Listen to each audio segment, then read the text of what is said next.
I remember sitting in the doctor's office a couple of years ago and thinking to myself, why has no one told me this before? Only if I had known earlier. Across the table from me was Dr. Dimitrios Kafetzis, who I have here with me today. He's going to share some insights that every woman and man should hear, whether they're going through an infertility journey or not. I'm Dana Labin, and for the last 15 years, I've been venture investing in the Middle East. I had the privilege of spending time with the brightest founders, building the boldest and biggest ideas. But that is not what has brought me here today. What has brought me here today is my own fertility journey. I have built Gatachi, a platform to help both men and women along their fertility journey, equipping them with tools and knowledge before they ever need to go to a fertility clinic. I'm here with Dr. Dimitri. Dr. Dimitri, you've trained in Greece, moved to London, got your master's in prenatal genetics at UCL with distinction, and went on to work at Harley Street at some of the most prestigious IVF clinics in the world. You specialize in the cases most doctors would not touch: recurrent pregnancy loss, recurrent IVF failure, the patients who had been told there was nothing more to be done. Then you moved to Dubai. You became a medical doctor of an IVF clinic, achieving some of the highest pregnancy rates in the GCC. And then you did something very unusual. Instead of staying within the system, you've built your own Almond Blossom Fertility Wellbeing Center right here in Dubai in the healthcare city. A clinic that's built on the belief that fertility, mental health, and life transitions are all connected. You're one of the most respected fertility doctors in this region, and you're someone I trust with my own story. Thank you so much for being here with me. I'll give you 6 questions, doctor, and you just tell me in one word if it's a myth or a fact. First question. The egg quality of a woman is determined by her age. It's a fact. You can tell a lot about your fertility just from your period. It's a myth. If your mother had an easy time conceiving, you probably will too. It's 100% a myth. Fertility treatments are only for people who've been trying for years and failed. It's a myth. If you've had one healthy pregnancy, your fertility is fine. Under conditions, it's a fact. But of course, depends how old is the baby, how old is the child. And then last, male fertility doesn't decline with age the way female fertility does. It's a total myth. Okay. Doctor. And thank you for bringing all this up, because these are real misconceptions that we hear on every day in our consultations. Doctor, what keeps you up at night? What's not changing fast enough in the fertility field? What keeps us up at night? First of all, we are dreaming about hitting 100% baby rates, meaning that every couple that comes and wants a baby, we have to give them a baby. And if you see, thank God, the pregnancy rates have been growing. When I started my specialty, we're talking 16, 17 years ago, we're happy with 20%, 15%. Then it went to 30%, and now that we can genetically test the embryos, we're not happy unless we hit 80, 90% pregnancy rates. Some of these with single embryo transfer. Some of these embryos, of course, will not continue for whatever reason, but we have to aim for 70, 75, 80% baby rates per single embryo transfer. We don't hit it every month or every year, but this is what keeps us up at night until we get to the 100%. The second part is that we forget sometimes is that couples who come to us, they don't have a physical disease, yet still we have to submit them to therapies. They don't have something urgent like appendicitis, for example. It's our specialty is more like plastic surgery, kind of an elective problem, and we have to be careful not to cross that line where we overdo it and we cannot justify what we do. in terms of new therapies, experimental therapies. Of course, they say that this road that is made of roses can lead to hell. So we have to be very careful. That worries us in the night. And the last thing is, how do we make the ovaries younger? This big plague of our times, where women, we put so much pressure on them to have a baby at 40, at 42, at 43, but their body was designed to make a baby at 18. Whoever discovers, that's our holy grail, whoever discovers the magic way to make the eggs younger and in a safe way to produce healthy kids, he will be the next trillionaire, Nobel Prize winner, call it as you want. So touching on what you just mentioned, Doctor, your pregnancy and live birth rates are extraordinary.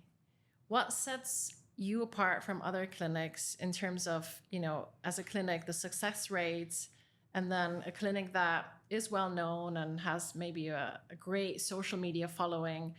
What are these numbers? Why is it so important, Doctor? I will never get tired of saying this. It's teamwork. It starts from the lab, the embryology team, their equipment, their experience, and the way they handle every egg and every embryo must be so minimally invasive and so perfect that whatever tiny change in the temperature, or the pipes getting rusty, or the air quality, or the media that we use, media is the food that we feed the embryos on these first few days, any tiny change that you couldn't imagine can make a huge difference. And it will not show until later down the line. It will not show until this embryo actually doesn't defrost well, or this embryo doesn't grow as it should, or the pregnancy stops. This is the lab. So this is the major factor. From us, the doctor side is the preparation. Like, many times I have to fight with couples. No, don't start immediately your IVF. Let's improve the sperms. Let's stop smoking. Let's work on the male side that we neglect so many times. We are one of the very few clinics, not in the UAE, the GCC, that have an andrologist inside the clinic, like not having to refer the couple somewhere else. And what is an andrologist? Andrologist is a urologist who deals with male fertility. So I'm a gynecologist. Of course, I know the basics, but if it comes down to giving a man specific advice on how to improve the sperms, how long is it going to take, if he's going to need an operation to actually retrieve better quality sperms to have a baby faster, this is all the team working together. It is a teamwork, and from us, the preparation is very important. Like, there's no point to go back to 10 years ago where we thought, oh, ICSI, the micro injection of the sperm, will cure all the sperm problems. And then we used to fail. And then we used to say to couples, now take your vitamins after 3 failed attempts. It's very important to prepare the eggs, the sperms. Of course, again, we don't have all the answers, but we can do our best. And then you can make it most of the times with the first or second attempt to give a couple a baby, most of the times. Most of the times. Yeah. Not always. Not always. But on your WhatsApp profile picture, I love this. You have the words meraki, which in Greek means doing something with soul, creativity, or love, leaving a piece of yourself in your work. And I think it speaks really volumes about you as a person. This is not just your work, but you put yourself into every cycle, every couple that you meet. What is the hardest thing that you've seen in your years of treating infertility, Doctor? It's the hardest thing. I'm not referring to a case specifically or a couple specifically. It's the moment where you have to break bad news. The moment that you say to a couple, well, it's almost impossible for a baby to happen, and that's why in our offices, fertility doctors, we keep also tissues for the tears.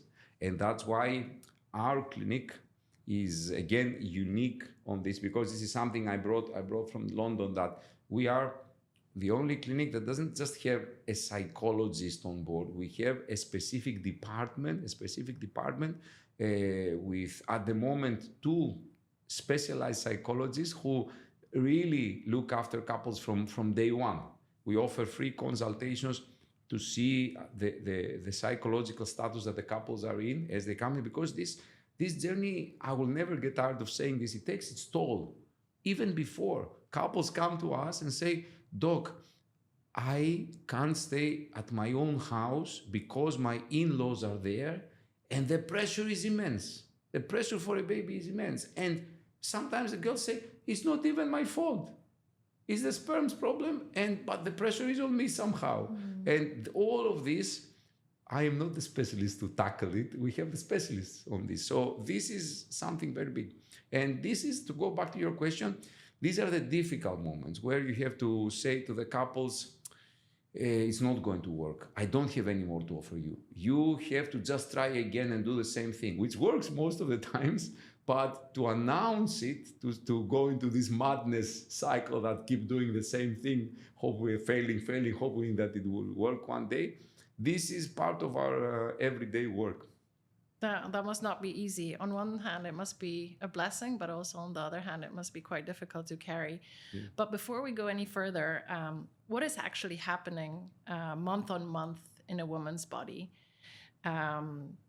What are the factors that determine if she can conceive or not? And is there something women should understand about their cycles when it comes to fertility? What is happening every month? It's easy and complicated, extremely complicated at the same time. To give you an idea, like the beginning of menstruation, and what stops it. We know the basics, but what happens in the micro level in the endometrium, we haven't deciphered yet. And this happens since the beginning of time, and still we don't have all the answers. The easy answer to your question is, when a woman has a regular 27, 28, 29, 30-day cycle, usually things are going well. And from there comes the opposite. If cycles are not regular and we're aiming for a baby, better to see a doctor sooner rather than later, because not regular cycles, the easy thing to remember means that maybe the egg is falling irregularly or not at all. That needs a doctor, not like trying for 2 years and then seeing the doctor. And the one thing I'm never going to get tired of saying is, if you ladies want many babies, many kids, dreaming of families of 2 or 3 or 4, start your journey early, like our mothers. Start in your 20s, start in your 30s. I know early 30s. I know society doesn't like pushes us the other direction. Do your studies, do your masters, do your PhDs, have a steady career, and then try for a baby. But by then, the ovaries might be at the last stages of their lives. So early. Early is better. Yeah. But doctor, there is, touching upon this, there is this saying by the doctors that if you're 35 years or younger, you should try to conceive for 12 months. And if you can't, only then seek some professional help. If you are 35 years or older, you should try to conceive for 6 months before trying to go see a fertility specialist. Is this not really doing more harm, this saying, than it actually can? Because you can, and you know where this question is heading, there are ways to test your fertility a lot earlier. Should you be just waiting and trying for so many months? Is this the rule of thumb? That's a very good point. Very good point. This is now old knowledge, but comes from countries, mainly European countries, where the healthcare is public. So we try not to waste the taxpayers' money and say, well, most of the ladies under 35 will probably conceive within a year. But what has changed in the last few years? The genetic testing of the embryos, meaning that what we used to think was a good age to conceive, we realized by testing the embryos and the eggs and the sperm through the embryos is that actually we were wrong. We should have tried earlier. So I believe that this 35 will shift to earlier, even with countries that rely on the national health systems.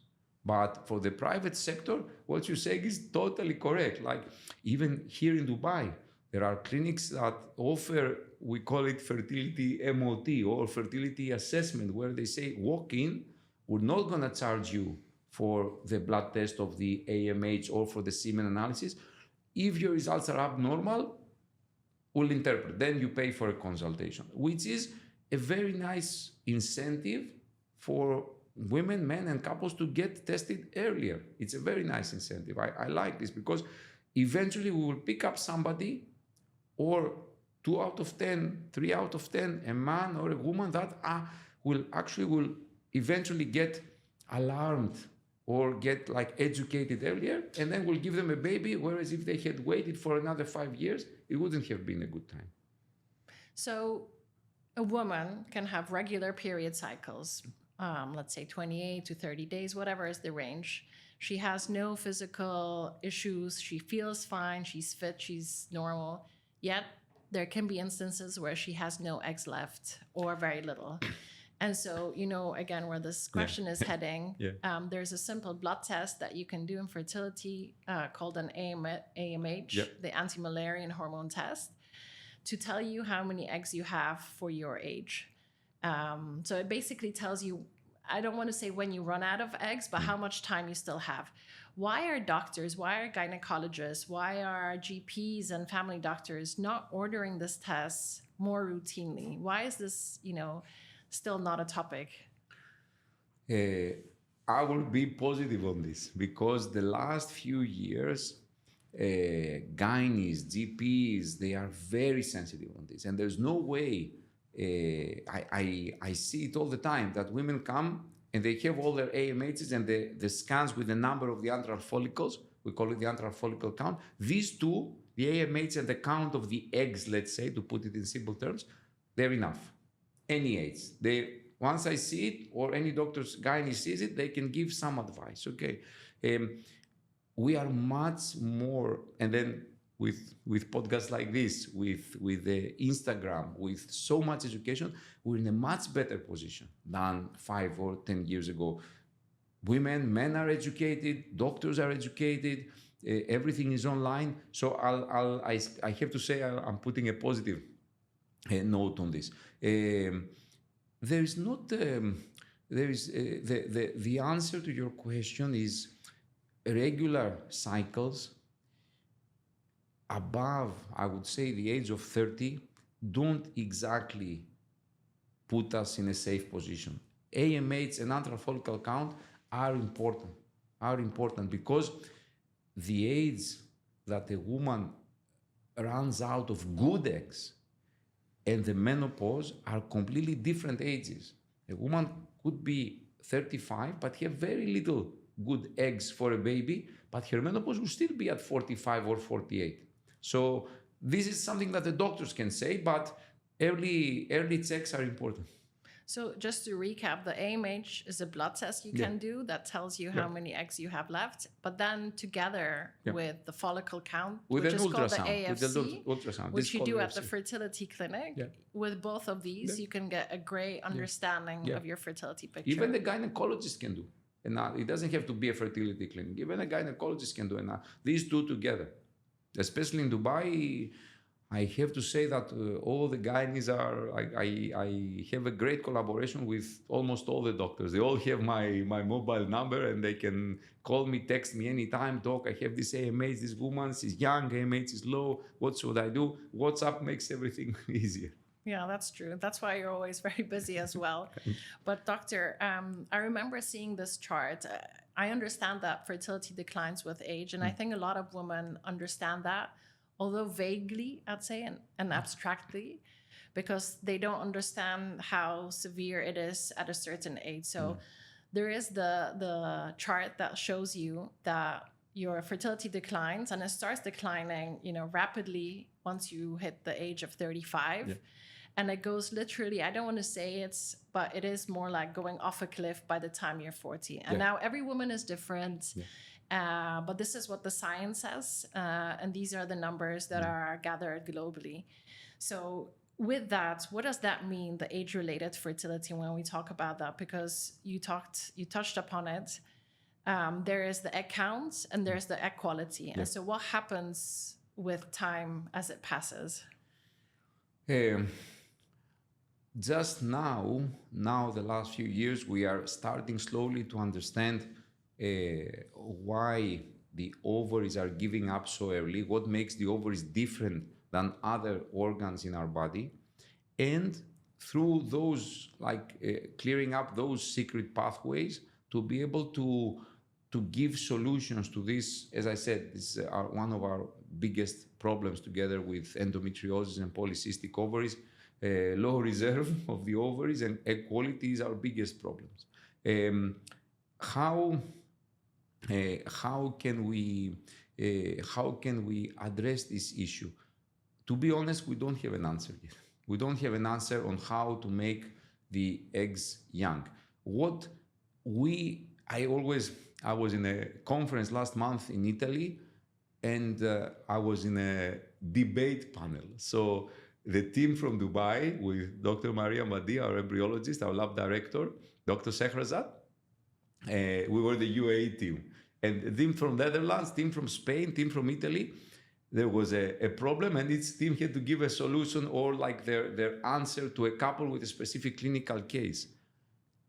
When we spoke and we answered to the question with numbers, with strict numbers, the other doctors were saying, how can you say these numbers? Because in Dubai, for example, to answer specifically, at 40, a classic question we get from couples is, Doctor, I'm 40. This is my AMH. What are my chances for a baby every time I start an IVF cycle? So per attempt, that's a classic one.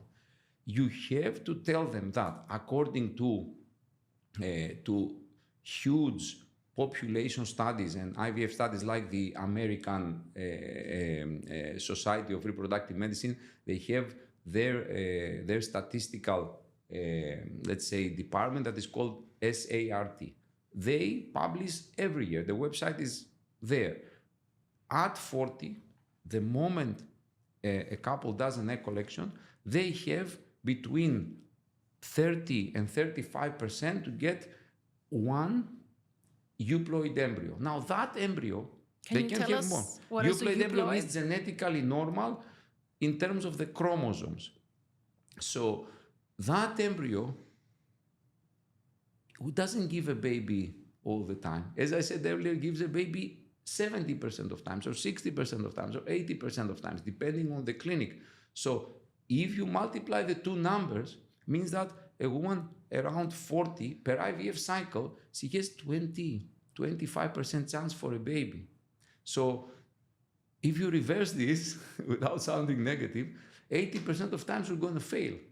But what is promoted by the media is that if you're fit and you're healthy and you eat food that is cooked at home, your fertility will not decline and you will have a chance. And because some celebrities the last couple of decades, they managed to have a baby at 48, 45, but they don't say that it was probably egg donation.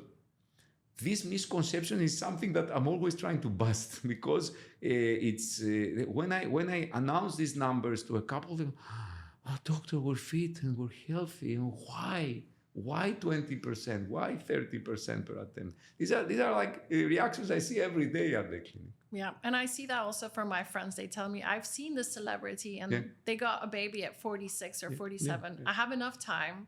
I just hit my 40 and I have enough time. And so it's always better to be safe than sorry. And so fertility testing and talking to someone can be one of the ways. But one of the things that I recently found out really floored me is that women actually have the highest number of eggs when they're in the womb of the mother at around 20 weeks. So basically, as a woman, as a baby in your mother's belly, That is the largest or highest number of eggs you'll ever have, which is 20 weeks. And from that moment onwards, you start losing them. So by the time you're born and you're a newborn baby, you only have around 1 million or 2 million eggs. And it keeps decreasing. So by the time you reach puberty, I think the stats say somewhere around 300, 400,000. Over the lifetime, you ovulate roughly 500 eggs. We're born with, we're born and we're losing eggs the minute we're born. Why is this not, again, not to scare women, but why is this not taken more into consideration? Why is this not a topic a lot earlier? That's a great question. The easy answer is because fertility, it's one of the newest specialties in medicine. Up to 42, 43 years ago, we didn't have a cure. The number two is that it was always been taboo. And in some countries, it still is. A topic that nobody talks about is the social stigma, related to fertility. Oh, this woman, she cannot conceive. Oh, this man, he doesn't have sperms. And this is why. But on the other hand, we are the fertility subspecialty. We are on one of the fastest growing, or the one of the subspecialties of medicine that we have the fastest innovation rate compared to other specialties. Not only because it's so fascinating, but because young couples are investing gazillions of their own money. They're young, they're strong, they say, we need a baby, we want to work for it. And this is what drives also research and innovation on our field. And that's why the pregnancy rates have been growing and growing and growing over the years. And just now we feel so, for example, the 15 years ago, when we froze eggs and embryos, they used to die. Then this new method called ultra rapid freezing, vitrification, we call it, came up, and now we rarely lose eggs on defrosting, and embryos almost never. So, and they give healthy babies, apparently. So this is so new that even us, sometimes find it difficult to grasp. So in the girls that are same age as me, egg freezing wasn't available. But now it's one of our biggest topics that we talk about in podcasts, in schools, have your babies early, or if you're aiming for a career, freeze your eggs. Because for now, that's the best we got. In 5 years' time, we might have, because they're moving towards that direction, we might have stem cells being made into eggs or into sperms. But for now, it's not there yet. So that is also fascinating for me. And, egg freezing as a topic is becoming larger. And it's also one of the reasons I started Gatachi as a company. But there's also a lot of misconceptions. And again, if you hear about egg freezing, you hear it from a friend usually. And now in more and more clinics, and people are going out there and talking about it publicly because, like you said, it's not a taboo topic. But I've read that the average age of doing egg freezing of a woman globally is around 37 years old. And so I don't want to say it's too late, but the ideal age should be somewhere around the end of your 20s or early 30s. So what can we do? Can women, really look into this? Is it more, I see it more as an investment, not an insurance, because again, egg freezing does not guarantee you a baby, but it's an investment you do, that what you do with it, what you decide to do with it in the future is up to you. It's something that egg freezing is something that we should educate young girls, women more and more. You said it very correctly. Now because it has been going on for the past 10, 15 years, the egg freezing and the outcomes of it, we have, through huge studies, we have charts that can really tell a woman at 30, 35, 37, 34, if you freeze 10 eggs and you want to use them later, doesn't matter how later in life, because that's the whole beauty of it, that they keep the age of that they were frozen at. That's how many will defrost. That's how many embryos you will get from those. And that's the chance for one baby from these 10 eggs. We have these charts. So these charts are also good for women when they come and they say, Doc, I'm 37, I'm 40. You say, look, for a baby, you don't just need 5 eggs. You have to do the egg collection maybe 2 times or 3 times, because we want to do this in order to get a baby. If we don't just do it to freeze 1 egg, which probably will not give this woman a baby. So these charts, and thank God now we also have ChatGPT that easily answers these questions.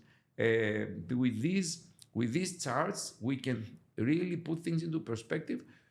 And like we said many times already in this podcast, the earlier, the better. The earlier, the better. Like a woman at 18 or 20, maybe 5 eggs are enough for 2 kids. And at 40 or 45 is the opposite. Even 20 or 30 eggs, they will not be enough. And why is that the case? So is it because with age, the number of eggs decreases, but also they become chromosomally abnormal? Is that the case? It's number 2. If you, as a woman, freeze your eggs, let's say, like you said, at 25 versus 35, would you have better chances of conceiving a child or have more options from those eggs because the eggs are younger and they're less damaged because they're not sitting in your ovaries? The second part that you said, we're still trying to understand if what is making them age the eggs over time.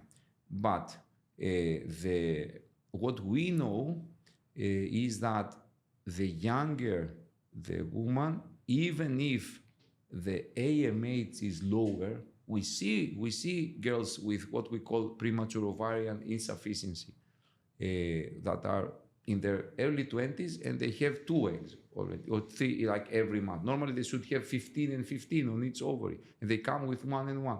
Again, different reasons could be behind that, but we tell them, look, the statistics are there.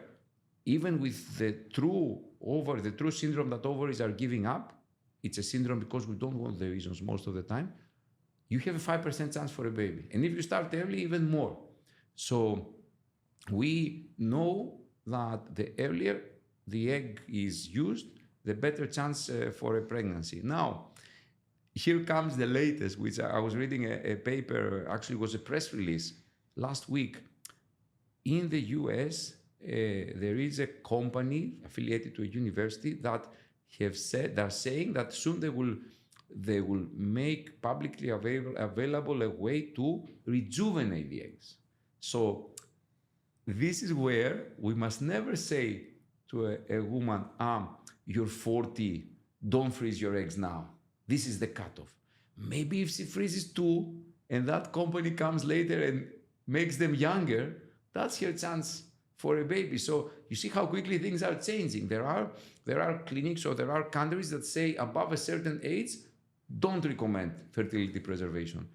And look how science overrides these rules. So we must always keep an open mind on what's going to happen in the future. So now I always say, guys, look, the way things are now, it doesn't look good if you freeze your eggs. But who knows? Who knows? Yeah, and there are some alternative treatments as well that have probably not been studied yet, right? With trying to rejuvenate the ovaries and the endometrium with plasma, your own plasma. Correct. But again, it's not been studied. So what you're saying for now is we can reverse the aging, at least not medically, but you can pause time by freezing your eggs. Exactly. And then whether you use them at 40 or 45, that should not really matter as much because the age of the endometrium is not as important, right, as the age of the eggs. That's exactly what we say. Yes, that's exactly what we say. When single girls come to my clinic and they ask for egg freezing, I ask them the question that really surprises them, and we all laugh. Like, are you single, or are you seeing someone that could be the father of your kids? Because making embryos is much more successful than making eggs. Why is that? Because embryos are multi-cell organisms. So again, there's lots of videos online, but the cell and the sperm, the egg and the sperm are one cell each. But once we put them together and they start growing for those 5-6 days, we keep them in those incubators, they become 2, 8, 64, 120, 128. And these embryos, not only we can check them for genetics, so we can tell the couple, look, you have a good chance. Or actually, these embryos are not going to give you a baby, do this again, which we can't do at the egg stage. Yeah, couples, this is another important factor. Women think, well, doctor, you saw my eggs. You told me they're good. How come now they didn't defrost? Or how come now they didn't make embryos? It's because we just see them. But at the embryo stage, we can test them. Mm-hmm. So I ask, going back to what I was saying, if you are with someone and you're going to get married soon, let's make embryos now. And then get pregnant a little bit later, once you have your wedding in Santorini and once you tell everyone. But if they're single, I say, let's do it now. Don't delay. But like you said, the vitrification and the flash freezing, I think it's made the egg freezing possible. And so even the defrosting, although they're single cells and they're a lot more fragile than embryos, there's still stats that around 80, 85, 90% of them survive. But embryos, obviously, there's a 99%. So it's still there. What about sperms? So sperm quality and the amounts have been decreasing. I think the statistics tell us now that in the last 40 years, the sperm count has decreased by 50%. Yeah. And I think that's a very significant number. Yeah. And again, I don't think it's publicly known. Yeah. This is so important for men to understand. That's why we always insist when couples come that not only the woman comes for a consultation. It's so important. If you think about it, it's so easy to understand. Think about our parents or grandparents, like lifestyle. They would grow their own tomatoes. They would have their cows to get the milk.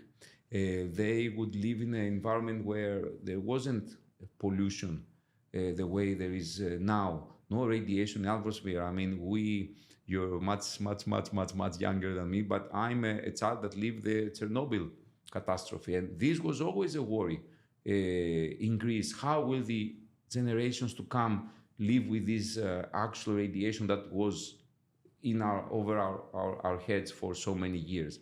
And it's no surprise that the sperms are decreasing. Plus, men, like women, leave it for later. I'm an example. I had my first child when I was 40. So that's not a good age, even for a man. So we must try earlier. Even men, we must educate them that earlier is better. Earlier is better. And to scare men a little bit, the autism rates, according to a few studies, are higher now because men are leaving it for later. It's because of the changes that happen to the sperm over time, more than the changes that happen to the egg. So this is also a red alert. It's a red flag for men to have their babies earlier. And for men, so women are born with all the eggs they'll ever have. Yeah. Men have their sperms rejuvenated or replaced every 90 days. Is that so? So in theory, you could say, age does not really matter, whether I'm 30, 40, or 50. No. What is this? Is there, this is a misconception. Is there some fragmentation? Is there some damage to the sperm, even with the age that you cannot fix? And how does that look like? What does that mean? It is wrong, and we have to try and get this word out there. The fact that the production is constant, it's a production line, doesn't mean that errors don't occur. I just mentioned one about the methylation of the sperms and the increase in autism rates in older men and kids that are born to older men. The second part is that it is the fact that the sperms keep being produced doesn't mean that us men drinking, smoking, as I said, the effect of the environment, and just the fact that we're getting old doesn't mean that it doesn't impact those. If you think about it, it's easy to understand because, for example, what other parts of our body do the cells proliferate, like change fast? For example, our mouth mucosa, our bowels, and lots of the cancers happen there. The fact that the cells change fast doesn't mean that they stay young. So that's the easy way to understand it. Yes, it's opposite to women. We don't hit menopause, but it's a total myth. You asked me in the beginning that men can have babies until their 70s. No. Okay, so men should get tested as well. As well. I want to talk a little about miscarriages. Yeah.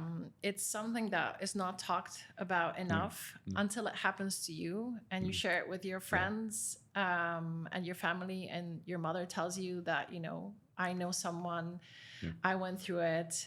Your doctors tell you it's actually normal, or it happens more than you think. And it's something that, again, is not being discussed because you might feel something's wrong with you, that you failed somewhere along the way. What are the actual miscarriage rates? And is there something that the woman can do to prevent it? Is it good that they know that this exists and it's part of the biology of a woman? Thank you for bringing up this topic, because if you see, I mean, I rarely make reels or videos, rarely. I should be doing more. But last month I got so excited that I made a video. I called the team. The reason was that the American Society of Reproductive Medicine is usually they're faster to act than the Europeans, and they put out a paper for guidance for the doctors and the couples about miscarriages, to say, look, if a couple are in this profile and it's their first miscarriage, that's what you do. If the couple is in this profile and it's the second miscarriage, you classify them as recurrent pregnancy loss, and I'm talking about consecutive miscarriages, usually that's what we classify, and that's the test that you offer. And the third, etc., with numbers, with statistics, and more importantly, with every test and result available, classifying those tests as to from most important to least important, and the therapies. So I was so happy because I realized that all these tests, all these treatments, and more we are doing in our clinic. We have been doing as a team for over 10 years, but I was happy because I realized that we've been guiding the couples in the right direction, And the way to understand this, and these are the numbers that I use, it's broad numbers, but usually when a couple see a positive pregnancy test, 70% will be a baby, 30% will be a miscarriage. And of course, it changes with different age groups, but this is the average. So it means that, yes, we have, as doctors, the gynaes, the GPs, we have to prepare couples that not every pregnancy test becomes a baby. Usually, we have to encourage them to try again, and this has changed over the last decade. In the past, we used to say, oh, miscarriage, wait, 3 months, 6 months, don't try. We say now, immediately, if you psychologically feel well as a couple, try, because the first few months are somehow more fertile than leaving it for a year. And here's the psychological support part that we have in our clinic in order to push couples to try again. But if it keeps happening, then let's investigate. Not let it become 3 miscarriages or 4 miscarriages or 5 miscarriages, and then to start investigate. So yeah, this is a story about miscarriages that we have to demystify it. We have to make it, to take again the blame out of the couple. Say, yes, it happens to everyone. There are families with 4 kids and 4 miscarriages in between. Okay, we have to take the blame, help them psychologically, and of course guide them medically if there's something to be done. And the 30% miscarriage rate that you said, so if a woman gets pregnant, there's still a 30% chance she miscarries. Is this naturally, or is this through IVF? Naturally. This is naturally. The moment the couple says, oh, congratulations, we're pregnant, see the positive test, the urine test, but then at any point, early, late, 3 months, something can go wrong. And with IVF, it probably reduces... IVF, it used to be the same. But lately, we have implemented the genetic testing of the embryo. So knowing that the majority, 80, 85, 90% of miscarriages are because of genetic abnormalities of the embryos. We, having tested that, when we put a genetically normal embryo in the uterus and we have more or less tackled all the other factors that can cause a miscarriage, usually, and I'm talking about 90%, 92%, many times it can be a negative. So that's why I was saying per single embryo transfer, most of the times it will not stick, but every time we see a positive test, even with genetically testing embryo, it will not be a healthy baby. It might be a miscarriage, but that percentage drops from 30 to around 8, 10 different studies are there, but not 30%. And that's and things like, and situations like Down syndrome babies that with genetically tested embryos drops to less than 1%. So this is the magic of the genetic testing of the embryos. I mean, it sounds like the fertility journeys is a lot more complicated than just, trying to conceive to have a baby. Yeah. And because you specialize in these recurrent IVF failures and recurrent pregnancy loss, if there is a woman that goes through this and she has multiple miscarriages or she has multiple IVF rounds that have failed, what can she do? What should she do? First, she must see a specialist. I mean, if she's into IVF, she already has her doctor. But with miscarriages, especially when they happen naturally, couples go to see their gynecologist, which is great. But they should also seek help from doctors who really are into the investigation and treatment of recurrent pregnancy loss. And I always say that we fertility doctors, because we have the insight of the genetic testing of the embryos, and not only the normal, abnormal, but why should a genetically euploid, genetically tested embryo still fail? Then we know how to really advise couples and give them guidance. So they should seek help and consultation from clinics like that really specialize in this. It's not as simple as in the past. Let's check your blood clotting. Let's check your natural killer cells. It's much more complicated, and that's why it's not only me at the clinic. It's a team. We work with a reproductive immunologist. We work with a hematologist who is a doctor. These are doctors for blood that really know blood clotting much better than we do. And it also has to do with the way that the embryos, when we do IVF and it fails or it miscarries, the way, as I said earlier, the embryos are being treated, how they got frozen, how they got defrosted. It's extremely important. Moving to IVF, there is this thing called attrition rate that I want to talk about. And it's something that I did not know when I started IVF. So as a woman, when you have your eggs collected, actually not all eggs or not all the follicles that you see on a scan the doctor sees have an egg, right? Usually most of them have, but not all have eggs. Those that do have an egg, then the egg is not mature. So you need to find out if that egg is mature. Once that egg is mature, and if you're doing IVF, the idea is that you merge that egg with the sperm. And so not all eggs and sperm decide to meet somehow. So there is a drop-off rate. And if they do decide to merge and they fertilize, then you have to wait for the embryo lab to give you a call every day for the next 5 days. I think not on the third day. I think the third day or fourth day. They don't call you. And so there is a natural attrition rate. So it means a drop-off rate from, let's say, if you started with 10 eggs, the ones that make it to an embryo on day 5 or 6. And that was actually very hard for me to hear, because when I started, and let's say I had 10 eggs, I said, oh my God, I'll have the possibility to have 10 babies. But in the end, I maybe ended up with 1 or 2 embryos. And then there was this decision whether we genetically test them or not. So can you talk a little bit about this attrition? Why is it normal? Is it normal? Is there something that patients should be aware of before going into IVF and knowing these numbers? It's the easiest way to explain, and that's what I tell them at the consultation, although it's an oversimplification of things, is that is that usually when we try naturally for a baby, over 35, how many times in a year do we expect to get pregnant? 1 or 2.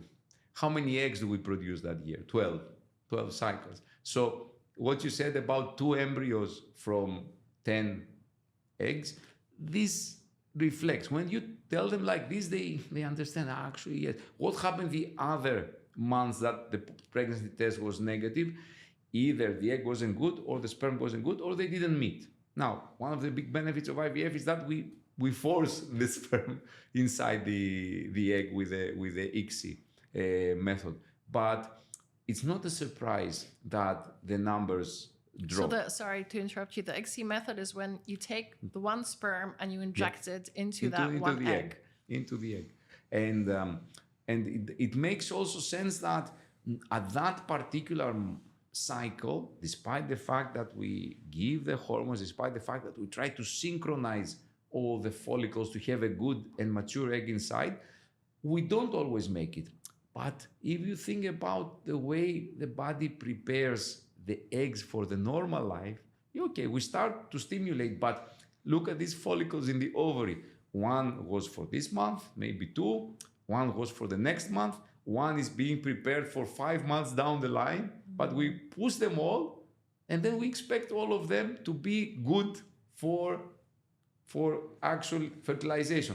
And then, of course, they're not. That's why the numbers keep dropping. Add the sperm quality, which, as I said, we must be ready to prepare like 2-3 months before. Otherwise, if we just start some of these eggs, which are good, if the sperm is poor, they will not grow. Add the genetics. So that's why the numbers drop. Yes, we have to prepare the couples with charts, with even doctors. When we tell them, this couple that you sent me had 10 eggs and we ended up with 1 embryo, doctor, 10 eggs. That's how it goes for now. And I'd want to share something personal here. So you've known me for a couple of years. I was recommended to you by my gynecologist. I did a lot of research.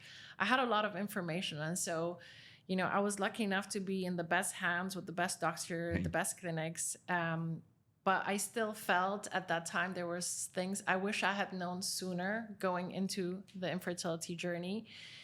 If a woman is watching this and whether she's thinking or not thinking about her fertility, thinking about IVF, or not even thinking about kids, what is the one thing she can do to prepare or to help herself to, in the future, have the ability to have a family?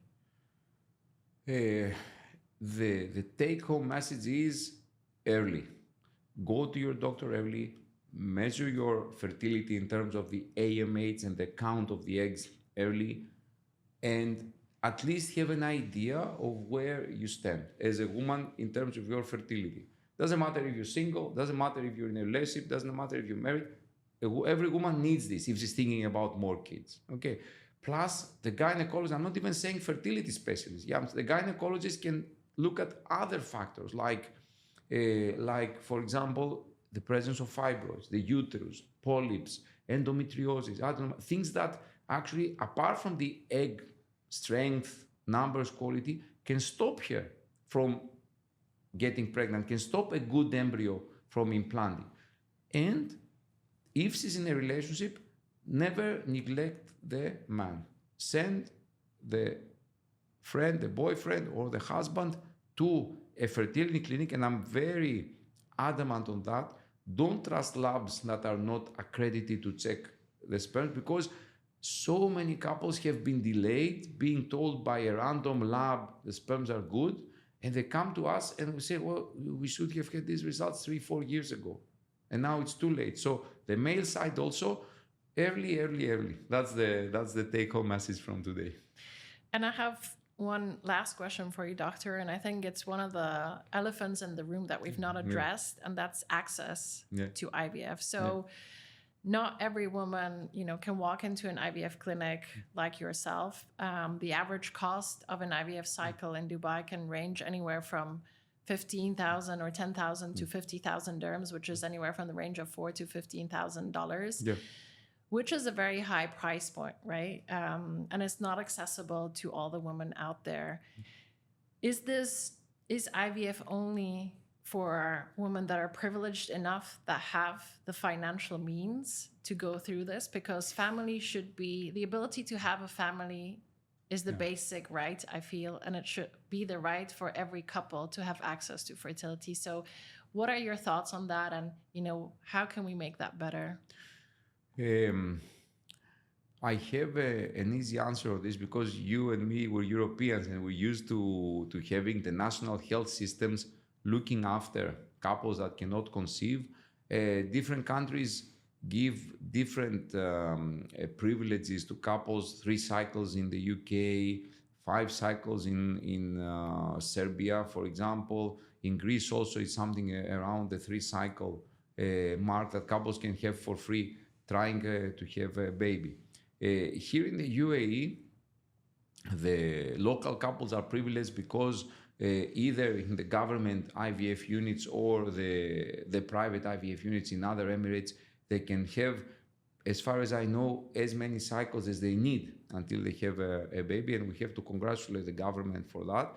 For us expats, I think that the government should somehow, not the right word is not force, but implement to the private insurance that we all have to pay for ourselves a package for fertility treatment to help all of us feel more comfortable to live and work in this country as we do, and we do, to be fair, to have also this issue addressed. Because who moves to the UAE? Young couples full of energy to do something better for themselves, do something better for the country. And what happens the moment you settle and you feel, yes, I love this country and I feel safe here? You want to start a family. And when it's difficult, then you realize that all the money you set aside coming to this dreamland has to go to the fertility clinic. That's where the insurance should come in. And of course, this can start only from the higher order to tell them, guys, a small package in what we're paying for our insurance for fertility. The good news is what you said is that prices are different, and different Emirates have different prices, and different clinics have different prices with different pregnancy rates. So there is something for every couple. There is something for every couple. But I believe, because I know there are couples that cannot even afford that low price unless the insurance chips in. Doctor, thank you so much. This was really a pleasure. I really appreciate your time. I know how busy you are with your clinic and your patients. And so if we're able to help at least one man or woman on their journey to fertility and having a family in the future, I think this was worth it. Thank you so much. Thank you for having me, and thank you for organizing this. And good luck with your new ventures. Thank you so much.